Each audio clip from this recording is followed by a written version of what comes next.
Fala pessoal, aqui quem fala é Rafael Ávila e junto do Luiz Gontijo começamos mais um Tá na Rede Esporte, o podcast do Jornal Dia. Essa primeira edição de 2021 que vem especial, começando daquele jeito, com um convidado ilustríssimo. Mas antes, vou passar a bola aqui pro Luiz porque a nossa troca de passes é envolvente. E aí, Rafa, beleza? Então, nosso convidado de hoje é uma figura ímpar no futebol brasileiro, o maior artilheiro de todos os tempos do Brasileirão, com 190 gols, Roberto Dinamite. Tudo bem, Roberto? Como é que você está? Tudo bem, Luiz. Rafa, é um prazer estar falando com vocês aí, né? Uma nova geração aí de talentos. Então, Roberto, vou começar aqui já fazendo a primeira pergunta para a gente dar aquela esquentada. Vamos falar um pouquinho desse Campeonato Brasileiro, que é um pouco atípico, né? Teve a pandemia, calendário apertado, sem presença de público.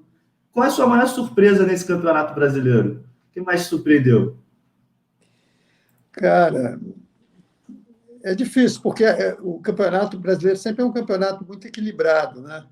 E aí esse ano você está tendo o problema da pandemia, essa coisa de ter um time jogando hoje, amanhã você perde 2, 3 jogadores, mas eu acho que está dentro daquilo que se esperava, 4, 5 equipes lá brigando lá na ponta, alternando, né? Ganha uma, perde duas, ganha duas, perde uma, e na parte de baixo também, não é diferente, vários clubes brigando para sair da linha do rebaixamento. Então, o que eu vejo é isso, é um campeonato bastante equilibrado, entendeu? Quem vencia 2, 3 estava bem distante da turma do rebaixamento, bem distante, e ao mesmo tempo que ganhava 3 estava brigando lá em cima na ponta, uma diferença pequena. E acho que continua, aumentou um pouco essa distância, né? Mas eu acredito que é a tônica de um campeonato brasileiro, é regularidade. Aquele que conseguir ser mais regular durante, principalmente essa fase final aí, vai estar brigando pelo título, e também aquele que está lá embaixo, que conseguir respirar com 1, 2, 3 vitórias, vai estar conseguindo o objetivo de sair do rebaixamento. Então, é uma situação muito delicada para alguns. O Vasco está nessa faixa lá, respirando um pouquinho melhor do que o time do Rio, do Botafogo. No outro lado, você tem Flamengo e Fluminense, né? Lá no topo, lá em cima, brigando também. Fluminense até surpreendendo. Mas o que você acha, Roberto? O que você acha que aconteceu que o campeonato ficou tão disputado assim, tão embolado? O campeonato, geralmente, o Campeonato Brasileiro tem um time que desponta. Isso é verdade. Costuma acontecer. O que você acha que aconteceu?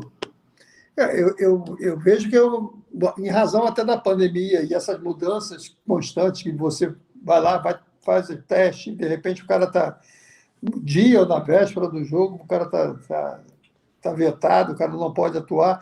Isso gera uma instabilidade, vamos dizer, do lado emocional e, ao mesmo tempo, de estabilidade da equipe em si, né? Se você pegar as equipes que estão brigando mais lá em cima, são equipes que estão conseguindo ter uma regularidade, vamos dizer, de formação, né? De formar da mesma equipe sendo ser repetida para poder conseguir o entrosamento e os resultados desejados.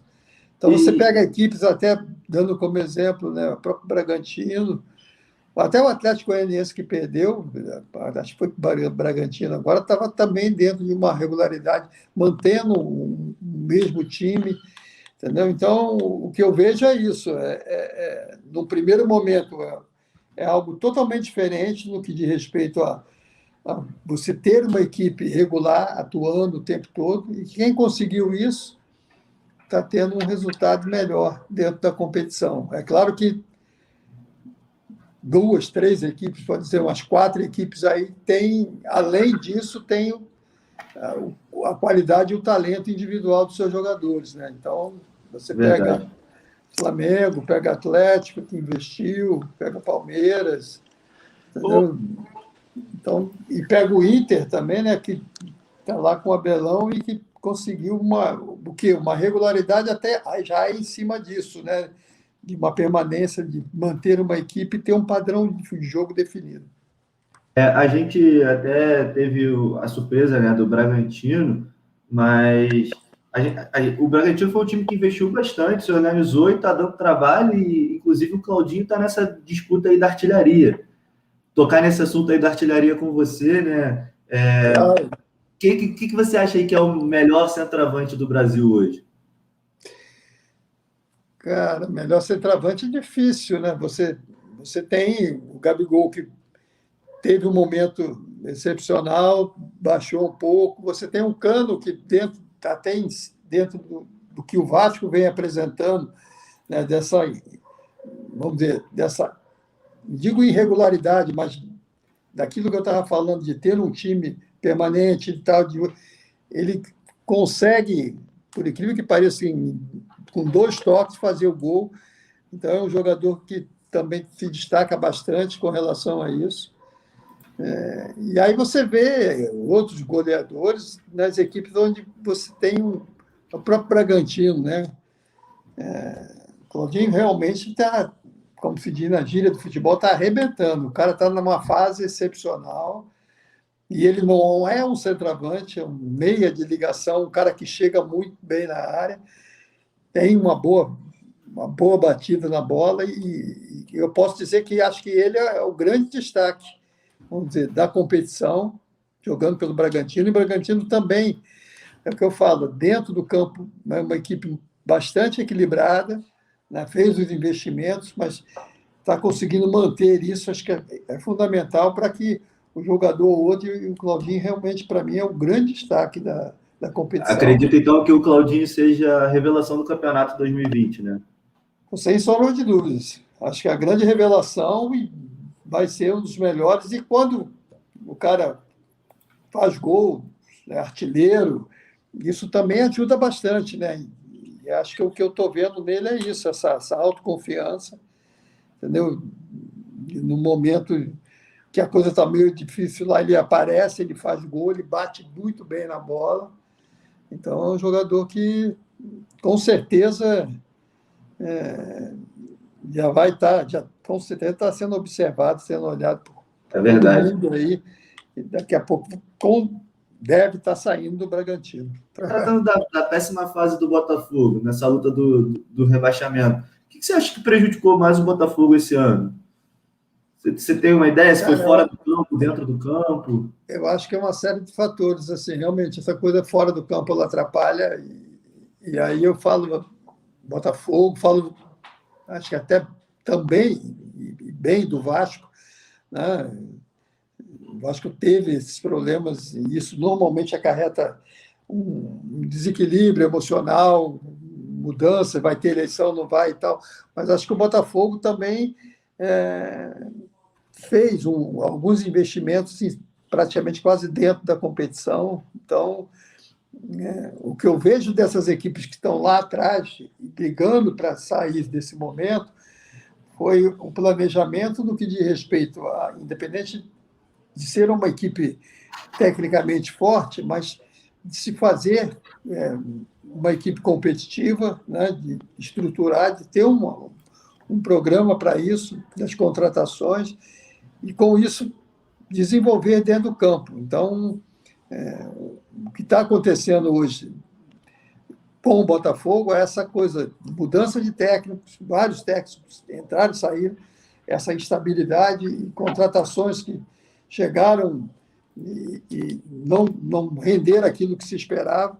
Então, o time fica muito ansioso e muito inseguro, entendeu? Então, você olha e você não vê assim, alguma coisa que você pode até perder, mas você está com um trabalho legal para buscar os resultados dentro da competição. Então, verdade. Isso aí é fundamental. Acho que a parte técnica e também a parte, principalmente, dessa mudança constante de técnico. Você vê se a gente for continuar essa resenha aí na parte de baixo da tabela, como é que você vê a situação do Vasco? Já deu uma acalmada? Deu uma respirada boa, né? O que eu vejo com relação a isso, o Vanderlei o Vanderlei tem um perfil de técnico que além de comandar, de ter os jogadores tipo na mão, mas ele é um cara que super motivador, é um cara que joga o time para cima, joga a rapaziada para cima, dá moral, entendeu? Ele se fecha ali um pouco, mas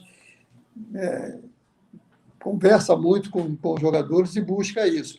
O que eu falei, o Vasco também, em razão desses problemas, não só da pandemia, mas alternou, em alguns momentos, boas partidas e em outros jogos, logo a seguir, os resultados não aconteceram. Então, a gente viu lá o resultado contra o Atlético Mineiro, uma bela atuação. Você vê jogos em que o Vasco tem um primeiro tempo bom ou um segundo tempo bom. Então, é isso que está faltando, e eu acredito que com uma sequência maior de jogos, eu acho que faz o Vasco, pelo menos dentro da competição agora, essa busca que o próprio Vanderlei coloca, que é sair desse momento crítico. O Vasco hoje respira um pouquinho mais, mas depende de jogo a jogo para que realmente continue na primeira divisão, que acho que é fundamental para qualquer grande clube, e o Vasco não pode perder essa oportunidade. E vamos falar agora, continuando nesse assunto do Vasco, né? A dupla de argentinos que encanta a torcida vascaína, Cano e Benítez, né? Você consegue lembrar de outros argentinos que jogaram tão bem quanto eles no Vasco, juntos, em uma dupla, ou você enxerga essa dupla aí como a maior dupla de estrangeiros, que está jogando muito, dando um caldo muito legal aí para a torcida do Vasco? Eu acho que em razão da ligação, né? O centroavante e o meia de ligação, eu acho que essa dupla realmente acho que é melhor, né? Nos últimos tempos do Vasco. Que às vezes vem um estrangeiro, joga ou no meio, ou o cara mais adiantado, e não tem esse... E esse elo de ligação, quando você vê e tem o Benítez no campo, essa coisa facilita muito para o centroavante, que normalmente o Cano joga mais adiantado, um pouco isolado, né? Com a participação menor dos outros jogadores, mas que ele finaliza bem. Então, quando o Benítez está aí dentro do campo, com certeza o rendimento dele aumenta e as possibilidades de fazer gols, ela também acontece. Então, pena que o Benítez não tem, vamos dizer, a sequência desejada, que poderia fazer dele também um jogador que seria uma das estrelas do Campeonato Brasileiro. Ele só precisa disso. Tem pouco tempo, mas ele precisava dessa sequência, que toda vez que ele joga, ele ajuda e facilita a vida do Cano para marcar os gols. O Vasco, na temporada de 2019, terminou o ano jogando um bom futebol, com o Luxemburgo no comando. Aí virou a temporada, Luxemburgo foi para o Palmeiras e o resto da história a gente sabe. Palmeiras demitiu, contratou o português Abel Ferreira, foi campeão da Libertadores e agora o Vasco de volta com o Luxemburgo, que está colocando o time novamente nos eixos, assim como ele fez em 2019. Você acha que o Vasco deveria ter como prioridade ter continuidade desse trabalho do Luxemburgo? Não, eu acho que sim. Muitos falavam, né, tempo atrás, o Vanderlei está ultrapassado e tal, e esse negócio todo, mas não. Eu acho que ele mostrou que tem capacidade, que tem condição, né, de desenvolver, de fazer a coisa acontecer. E acho que ele seria, para mim, essa é a minha opinião, acho que seria uma peça importante para o Vasco nesse ano aí de 2021, a permanência do Vanderlei e, claro, se possível, o Vasco contratar aí alguns jogadores para que tenha não só uma equipe, mas tenha jogadores no momento que for necessário para fazer e manter a equipe de uma forma mais regular dentro da competição. Então, foram mudanças constantes que atrapalharam o Vasco. Falando nessas mudanças, o Vasco passou recentemente por umas eleições bem conturbadas. O senhor já foi presidente, sabe como é internamente. Queria saber de você até que ponto isso influencia dentro de campo E também, até que ponto isso influencia na continuidade do trabalho do Luxemburgo? Eu acho que atrapalha muito, entendeu? Eu já vivi isso, como você colocou, já vivi isso como presidente, e essa, para mim, esse é o grande desafio, entendeu? Então, você tem que superar não só o trabalho do dia a dia, a parte financeira, mas também as pessoas que estão ali, né? Que algumas vezes as pessoas não estão querendo ver o resultado acontecer e que muitas das vezes atrapalha o dia a dia do clube. Então, você vê, a eleição do Vasco foi uma. Nós tivemos 3 ou 4 eleições para valer. Então, eu acho que isso é ruim para as pessoas que são candidatas, para o clube em si, e, de uma certa forma, isso atrapalha um pouco a coisa do futebol. Então, acho que hoje definido essa coisa do Jorge Salgado, eu espero que ele faça um bom trabalho. E eu sempre me coloco e sempre falo dessa forma. Se for para ajudar o Vasco, eu apareço, eu vou e tal. Mas se alguma coisa eu achar que vai atrapalhar, eu fico na minha casa e vou continuar torcendo mais do que nunca para que o Vasco saia desse momento. Eu acho que é essa visão que tem que se ter, tem que se buscar. Mas eu acredito na recuperação do Vasco, né, no aspecto financeiro, administrativo, e que também com isso, tem a condição de fazer uma equipe muito mais competitiva, mais forte, e esperando que o Vanderlei continue como técnico do Vasco. Roberto, continuando ainda falando um pouco sobre o Vasco, mas vamos botar um rival aí no meio, que hoje tem clássico no Maracanã. E sim, a gente quer saber, antes de começar a falar do jogo, qual foi o momento mais marcante que você viveu contra o Flamengo? Cara, com certeza tem aí nessa história. Essa coisa de Vasco Flamengo, assim, cada jogo é uma sensação, não digo diferente, né, cara? Eu sempre falo sobre Vasco Flamengo, acho que foi o jogador que mais vezes jogou esse clássico, né? Acho que o maior artilheiro desse clássico também, mas parecia sempre uma coisa nova. Se vocês conseguem entender. Os procedimentos eram os mesmos, estou falando durante a semana, no dia do jogo, aquecimento, água, ir para a beira do campo ali, ouvir o técnico falar aquelas últimas palavras, ouvir os jogadores, cada um colocar alguma coisa e subir, né? Subir ali as escadas para ir para o lado da torcida do Vasco e saudar a torcida do Vasco. Esse procedimento, cara, normalmente o coração estava 120, 130 por minuto. Quando a gente conseguia, quando nós entrávamos no campo, ia na torcida, ia para o campo para bater bola, o coração voltava quase que ao normal. Então era uma sensação que parecia nova, mas ao mesmo tempo era uma sensação gostosa de você estar ali preparado para jogar esse grande clássico. Aquela adrenalina do Maracanã cheio, né? Pô, a adrenalina do Maracanã cheio, cara. Então, isso é super, super gostoso e acho que quem jogou esse clássico, sempre sabe, tanto de um lado quanto do outro, sabe a sensação que é. E eu fico aqui agora, já tô no clima, do jogo. Imagina os caras que estão lá na concentração, né, descansando agora e tal. Mas é uma tensão que hoje até me incomoda mais do que quando jogava. Então, Aproveitando o clima de clássico, queria saber de você, Dinamite, como é que tá a expectativa para o jogo de hoje? O Flamengo, que de uns anos para cá tem mais investimento no futebol, tem um time mais completo, mas o Vasco sempre fazendo frente, sempre jogando duro contra o Flamengo. Como é que tá essas expectativas pro jogo de hoje, ou até uma vitória do Vasco, quem sabe? cara, o que eu falo, é Vasco Flamengo. Né? Nós já ganhamos do Flamengo com um time inferior e já perdemos com um time melhor.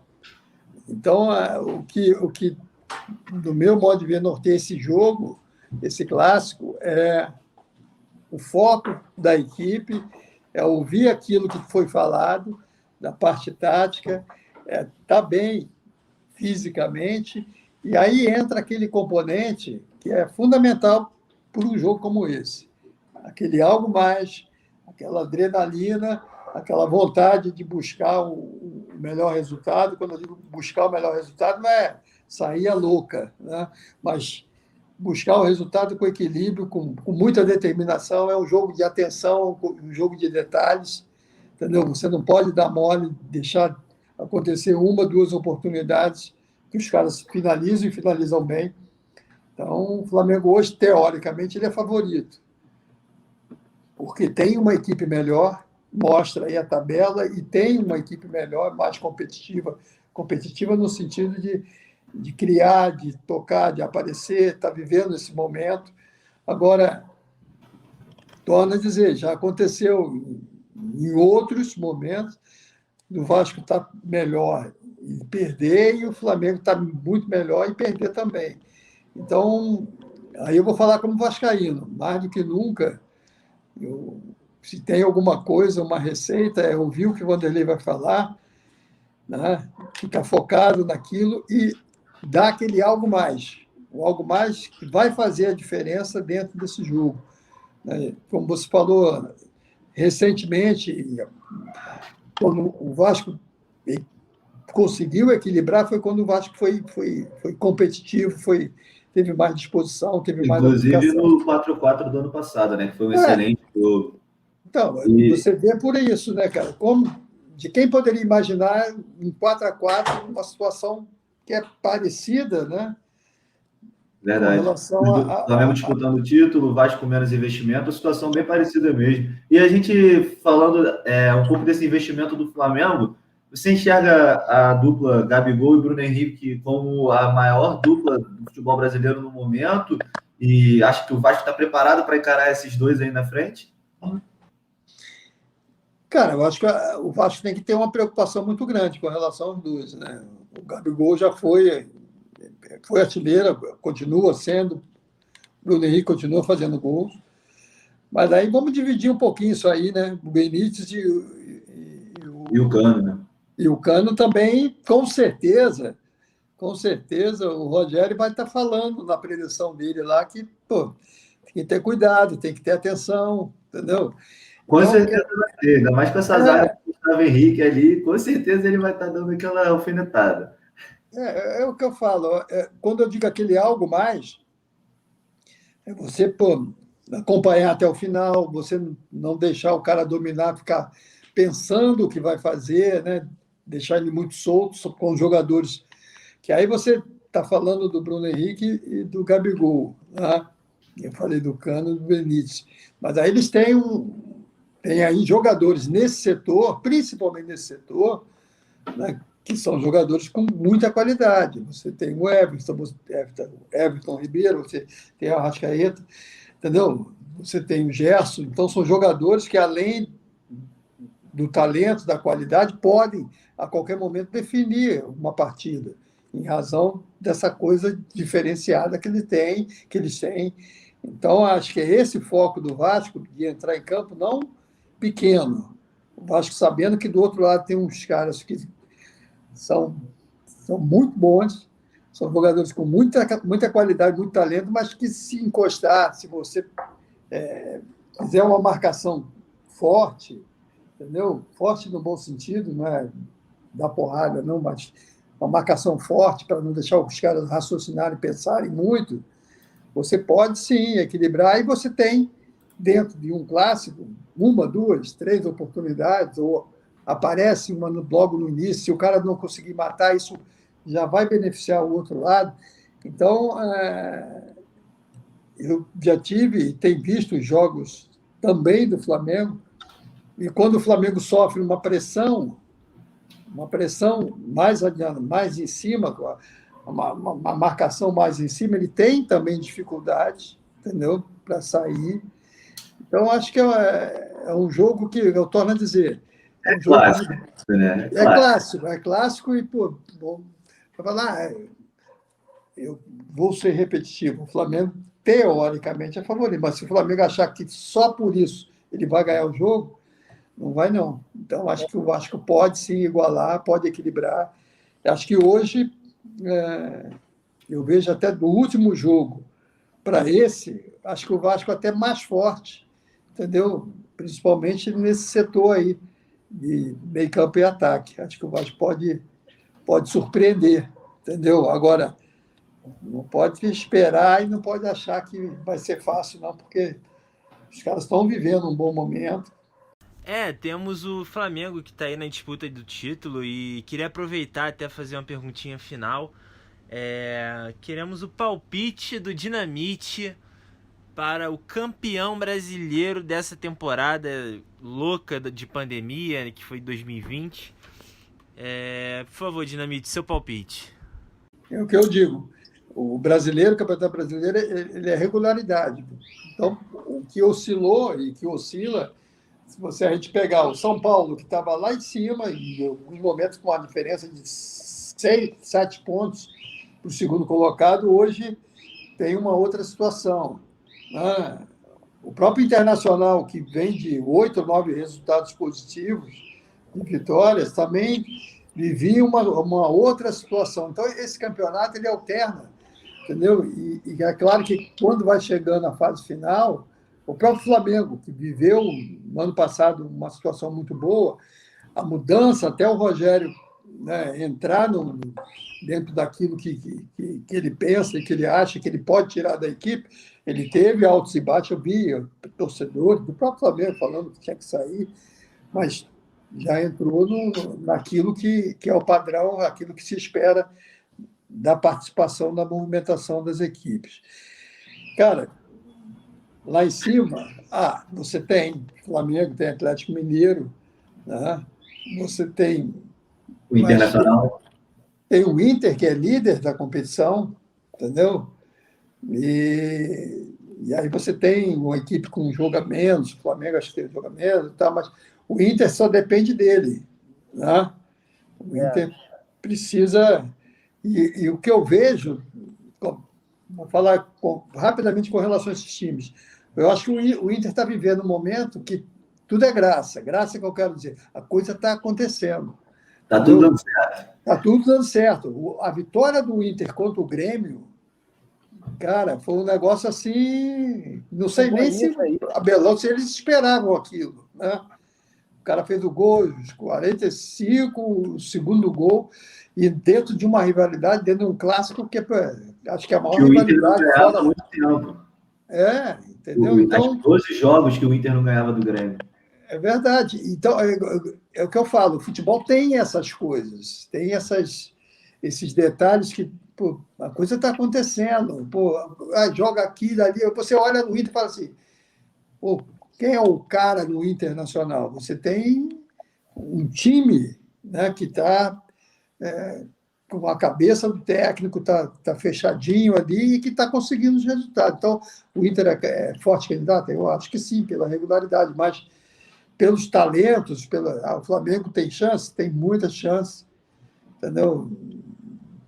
E aí você tem outras equipes, né? O próprio Fluminense, né? Que saída de técnico, mudança, né? E que está conseguindo uma regularidade dentro da competição, está lá em cima, brigando, né? Para Libertadores. Então, o que eu vejo é uma briga ainda muito grande, mas principalmente entre Inter, Flamengo, Atlético Mineiro, entendeu? E aí você pode ter aí uma ou outra equipe desgarrando aí desse bolo, né, que o São Paulo rateou depois de ter uma vantagem muito grande, entendeu? E a mudança de técnico, de repente, pode encaixar de novo. Mas eu vejo essas três equipes assim com maior possibilidade de estar chegando ao título, de estar brigando pelo título. De fato, esse campeonato tem sido o mais disputado desde muito tempo. Acho que o último tão disputado assim foi em 2011, que o próprio Vasco disputou contra o Corinthians. O Corinthians foi campeão. Eu lembro desse 2011, eu estava lá e tal. Fomos prejudicados um pouquinho, né? Prejudicaram a gente, mas tudo certo. Agora não tem como chorar. É isso, pessoal. Infelizmente, vamos ficando por aqui. Essa que foi mais uma edição do Tá na Rede Esporte, o podcast do Jornal Dia. Contou com um convidado ilustre, Roberto Dinamite. Muito obrigado, Dinamite. Agradeço toda a equipe, pelo jornal, pessoalmente. Um grande prazer estar aqui com você. E é isso. Valeu, rapaziada, e até a próxima. É isso. Valeu, Roberto. Obrigado, Rafa. Obrigado. Valeu. Como o Rafa falou, você é um ícone do futebol brasileiro, do futebol carioca e do Vasco. Uma honra estar aqui contigo. Essa edição teve a produção da equipe de mídias sociais do Jornal Dia, com redação e apresentação de Rafael Ávila e Luiz Gontijo. Até mais. Um grande abraço para vocês aí.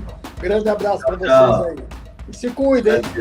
Valeu, você também. Valeu.